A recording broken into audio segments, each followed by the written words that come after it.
Pessoal, vamos finalizando aqui com essa última etapa, né, que é a etapa da corrente de excitação. Então, fazendo uma abordagem aí, pessoal, sobre a corrente de excitação, como havíamos dito, a força eletromotriz, a força contra-eletromotriz E1 vai ser uma onda senoidal, ok? Assim como uma onda senoidal lá da minha fonte de tensão alternada, ok?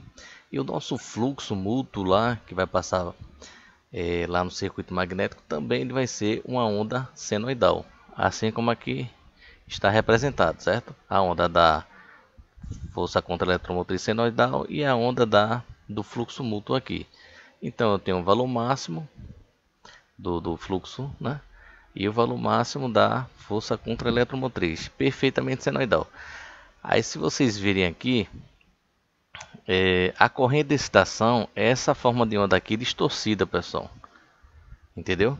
Então essa forma de onda distorcida, vocês podem reparar que ela está o quê? Em fase com a onda do fluxo mútuo magnético, não é isso?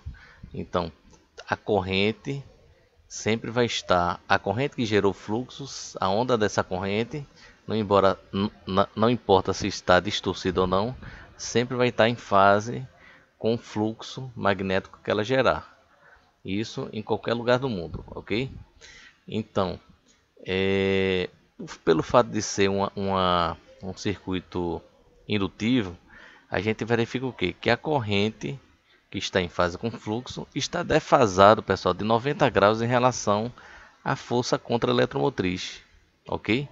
Então, a tensão está nessa posição e 90 graus defasado, ou seja, a tensão inicia primeiro a sua onda e 90 graus, somente depois de 90 graus, é que inicia o comportamento da onda do fluxo e da corrente de excitação, ok?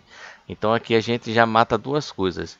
O fluxo mútuo sempre vai estar em fase com a corrente de excitação, não importa se a forma de onda da corrente de excitação seja distorcida, como assim se apresenta, e o fluxo e a corrente de excitação estão defasados de 90 graus.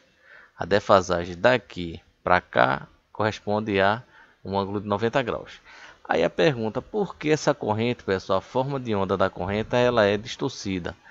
Como a gente falou, devido ao fenômeno da esterese do material ferromagnético do circuito magnético. Aí, o que é que acontece, pessoal? Se vocês pegarem aqui, ó, o laço do ciclo aqui de esterese, ele tem essa seta. Ele vem por aqui, desce, depois vai para o semiciclo negativo e assim sucessivamente. A esterese a gente viu que é o que? É uma perda, né? Está associada a uma perda devido, vamos dizer assim, à orientação dos domínios magnéticos, né? Do, do, do, das pequenas partículas lá do circuito magnético, que eles orientam o domínio para um lado e depois orientam para o outro devido a tensão ser alternada, ok? E devido à corrente também ser alternada. Então o que é que acontece? Se vocês verificarem aqui, pessoal, nesse laço aqui de subida, a gente tem a corrente e linha, que é a corrente de excitação, ok? A corrente linha corresponde ao fluxo linha aqui. E logo um pouco menor do que em linha, nós temos aqui a corrente mapeada chamada corrente de excitação duas linhas. A corrente de excitação duas linhas corresponde ao fluxo duas linhas. Se passarmos para cá, vocês vão ver o seguinte, que para o tempo T1 a gente teve a corrente em linha, que é uma corrente aqui, ó, que ela está um pouco maior do que a corrente de duas linhas, né? E o sentido aqui do eixo é o sentido das correntes maiores. Então a corrente em linha é maior do que a corrente em duas linhas. Então no tempo T1 de linha nós temos a corrente em linha de excitação e temos o fluxo linha de excitação, ok? Se a gente comparar aqui com esse outro intervalo aqui, por exemplo, por tempo igual a duas linhas, nós vamos ter o que? Uma corrente de excitação duas linhas, que é uma corrente um pouco menor do que a corrente linha. Vocês podem verificar aqui, ó, está um pouco abaixo da corrente linha. Porém, eu tenho um fluxo, pessoal, para a corrente de excitação duas linhas maior, entenderam? Então, eu tenho uma corrente de excitação menor com fluxo maior. E aqui eu tenho uma corrente de excitação um pouco maior com fluxo menor. Isso gera, pessoal, uma distorção em que se apresenta, se revela na forma de onda da corrente de excitação. Então, repetindo, a forma de onda da minha fonte de tensão é alternada, senoidal. A forma de onda do meu fluxo mútuo, lá que vai passar no circuito magnético, vai ser alternado, senoidal. Porém, a forma de onda da minha corrente de excitação vai ser uma corrente de excitação alternada, porque ela tem um ciclo negativo e tem um ciclo positivo, porém não é senoidal, ok? Então, essa onda aqui distorcida, pessoal, existe uma ferramenta matemática chamada série de Fourier. A série de Fourier, a gente pode, vamos dizer assim, destrinchar essa onda aqui distorcida em várias ondas senoidais. Então a gente diz que existe uma fundamental, que é aquela que vai estar 60 Hz, que ela vai estar aqui toda perfeita aqui, de forma senoidal. E vão existir várias outras ondas, que no caso aí vão ser ondas ímpares, né? Que vão ser menores, com amplitudes menores, que estarão aqui dentro desse ciclo aqui positivo, assim como no negativo. Eu vou ter uma onda, um semiciclo aqui senoidal, também 60 Hz, e várias outras ondas aqui que vão estar nesse intervalo aqui do ciclo negativo, ok? Então essa série de Fourier a gente não aprende nessa disciplina, é uma ferramenta matemática que só é aprendida lá na engenharia. Mas isso é o que importa. E como a gente viu anteriormente, na aula anterior, a corrente de excitação ela vai ser dividida em duas partes, pessoal. Vai ser dividida uma parte que representa as perdas por esterese e perda por corrente parasita de Foucault, que vai estar em fase com a tensão, ok? E vai ter uma componente chamada corrente de magnetização, que vai ser responsável pelo próprio fluxo mútuo. Então essa aqui, essa de corrente de magnetização, ela vai estar em fase com o fluxo mútuo magnético, perfeito?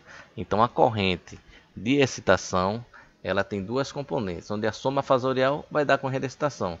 Então a corrente de excitação é formada pela componente de perdas, que vai estar em fase com a tensão elétrica, ok? E essas perdas correspondem à histerese e à corrente de Foucault, que são as correntes parasitas. E vamos ter a componente também de magnetização, que é responsável pelo surgimento do fluxo magnético, que ela vai estar em fase com o fluxo. Então, só para a gente ver ponto a ponto aqui o que a gente elencou, vamos dar uma lida aqui dinâmica, né? Então, a corrente de excitação é responsável por dar origem ao fluxo mútuo. Desta forma, essas duas grandezas encontram-se em fase, ou seja, a corrente de excitação, como dá origem ao fluxo, ela sempre vai estar em fase, ok? Se uma grandeza dá origem a outra, ela vai estar em fase com essa grandeza, ok? A corrente de excitação encontra-se atrasada em relação à força contra-eletromotriz induzida no enrolamento primário de 90 graus, pelo fato de ser um circuito indutivo, ok? É o que a gente está vendo aqui, ó. Tanto o fluxo como a corrente de excitação vão estar defasados de 90 graus em relação à força contra-eletromotriz do primário. Devido às propriedades magnéticas não lineares do núcleo, a corrente de excitação correspondente a um fluxo senoidal no núcleo será não senoidal. Então, a corrente de excitação correspondente a esse fluxo senoidal vai ser não senoidal, ok? Devido ao ciclo de histerese do material ferromagnético que compõe o núcleo. Aí tem aqui mais 3 pontos aqui que a gente elencou. Se a corrente de excitação for analisada por métodos baseados na série de Fourier, constata-se que ela consiste em uma componente fundamental e uma série de harmônicas ímpares. E são as componentes, né? Se você pegar uma onda distorcida do jeito que está aqui, a gente vai conseguir destrinchar em várias ondas, onde vai ter uma fundamental com a frequência de 60 Hz e várias outras com amplitudes menores com a frequência maior, que se eu somar todas essas ondas vai dar como uma soma, vamos dizer assim, essa onda distorcida, ok? A componente fundamental da corrente de excitação pode ser decomposta em duas componentes, uma em fase com a força contra-eletromotriz do enrolamento primário e outra atrasada de 90 graus em relação à mesma força contra-eletromotriz.